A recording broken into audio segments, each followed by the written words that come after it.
महाराष्ट्र की अघाड़ी सरकार की मुसीबतें खत्म होने का नाम नहीं ले रही हैं। पहले नवाब मलिक की गिरफ्तारी, उसके बाद शिवसेना नेता यशवंत जाधव के ठिकानों पर आईटी रेड। धीरे धीरे कर अघाड़ी सरकार के मंत्रियों के काले कारनामे सामने आ रहे हैं, जो महाराष्ट्र में गठबंधन वाली सरकार के लिए मुश्किलें खड़ी कर रहा है। ऐसे में इसका असर अब आने वाले बीएमसी चुनाव पर भी होता नजर आ रहा है। देखिए रिपोर्ट।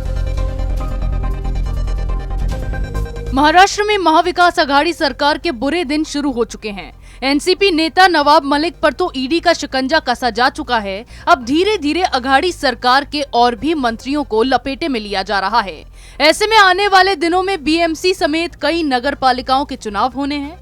शिवसेना, कांग्रेस और एनसीपी के वरिष्ठ नेताओं के खिलाफ चल रही जांच और गिरफ्तारी का सिलसिला उन चुनावों पर कितना असर छोड़ेगा, ये एक बड़ा सवाल बनकर खड़ा हो गया है।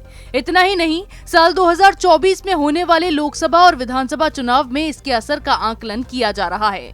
क्या ये गिरफ्तारियां शिवसेना, एनसीपी और कांग्रेस के महाविकास अघाड़ी गठबंधन को इतना कमजोर कर देगी कि फिर से इनके नेता बीजेपी में शामिल होने लगेंगे?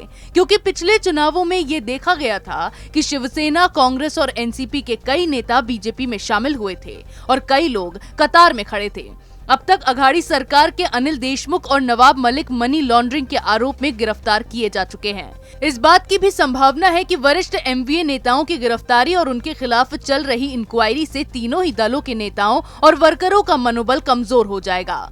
हालांकि महाविकास अघाड़ी के नेता ये कह रहे हैं कि इन जांचों और गिरफ्तारियों से महाविकास अघाड़ी और भी मजबूत हो रही है। हम अब और भी एकजुट होकर बीजेपी के खिलाफ आवाज उठाएंगे।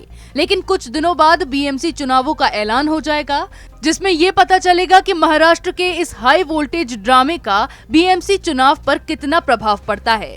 वर्तमान में नवाब के भाई कप्तान मलिक बीएमसी में पार्षद हैं। बहन सईदा खान भी बीएमसी में एनसीपी की पार्षद हैं। लेकिन कप्तान मलिक को भी ईडी की तरफ से समन भेजा जा चुका है और कप्तान मलिक से मनी लॉन्ड्रिंग मामले में पूछताछ भी की जानी है। नवाब मलिक को मुंबई अंडरवर्ल्ड की गतिविधियों से जुड़े मनी लॉन्ड्रिंग के एक मामले में गिरफ्तार किया गया है। प्रवर्तन निदेशालय के अधिकारियों के अनुसार नवाब मलिक पूछताछ में सहयोग नहीं कर रहे थे, इस कारण उन्हें गिरफ्तार किया गया। महाराष्ट्र के पूर्व सीएम देवेंद्र फडणवीस ने भी पिछले साल नवाब मलिक के अंडरवर्ल्ड से संबंध होने का खुलासा किया था। देवेंद्र फडणवीस ने कहा था कि नवाब मलिक ने दाऊद इब्राहिम गैंग से जमीन खरीदी थी और ये जमीन मुंबई में ब्लास्ट करने वाले आरोपियों की है। इसके अलावा देवेंद्र फडणवीस ने ये आरोप भी लगाया था कि दाऊद इब्राहिम की बहन हसीना पारकर के करीबी सलीम पटेल के नवाब मलिक के साथ बिजनेस रिलेशंस हैं। बीजेपी ने नवाब मलिक पर मनी लॉन्ड्रिंग से जुड़े कई गंभीर आरोप लगाए थे और अब ईडी ने नवाब मलिक पर शिकंजा कस लिया।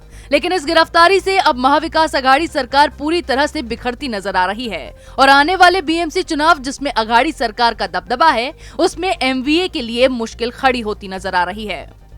नवाब मलिक कई बार अपने विवादित बयानों के चलते सुर्खियों में रहे हैं। हालांकि नवाब मलिक की गिरफ्तारी और महाविकास अघाड़ी सरकार पर गिरी गाज के बाद गठबंधन में शामिल तीनों पार्टियों के नेताओं का कहना है कि इससे उनका मनोबल नहीं टूट रहा है। लेकिन एमवीए के बुरे दिन अब शुरू हो चुके हैं और काले कारनामों में शामिल मंत्रियों के चिट्ठे भी एक एक कर खोले जाएंगे, जिसके बाद ये देखना दिलचस्प होगा कि बीएमसी चुनाव में अघाड़ी सरकार का क्या होता है। ऐसी खबरें हम आपके लिए लाते रहेंगे। तब तक के लिए देखते रहिए कैपिटल टीवी।